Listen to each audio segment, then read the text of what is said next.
After ng gala, ayan, kakain tayo dito sa Shabusay. Ayan, 10 plate of meat ang aking kinuha. Pork at beef. Then, ito guys, kukuha tayo ng vegetable dito at konting noodles para naman masulit. Ayan, masulit. Masulit talaga. Yes guys, para masulit. Kaya, ayan, kakain na tayo. Okay, let's go. So, nandito tayo sa Shabusay. Kain na tayo. So, after kong gumala guys, ayan, bago ko umuwi, kumain muna ako dito sa Shabusay. Dito yan sa Woodlands. Ayan. So, sinamantala ko na ang Christmas. Ayan.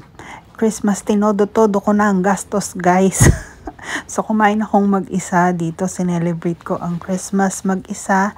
Kaya naman, in-enjoy ko talaga ang aking Christmas ng mag-isa. Char.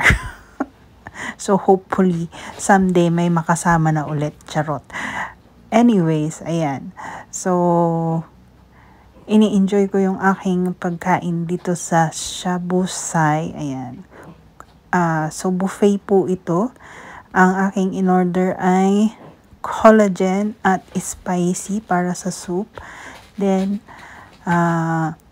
kumuha ko ng vegetables, mushroom, konting noodles, 5 set ng pork at 5 set ng beef. So, sa tingin nyo guys, mauubos ko kaya ito?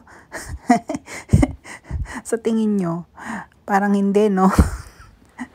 So, ayan guys, enjoy ko na to. So, talagang nabusog ako dito guys. Busog na busog ako. Talagang hanggang ngayon, gabi na hindi pa rin ako makatulog dahil sa aking kabusugan. So, imagine that.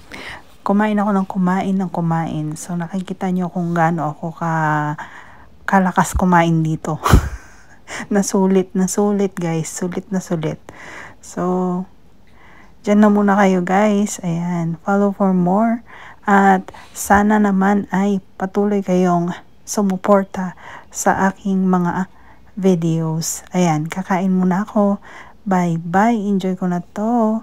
Subscribe, like, share, ayan, comment, para naman lagi kayong updated sa aking mga bagong videos. Bye guys. Good night. Merry Christmas.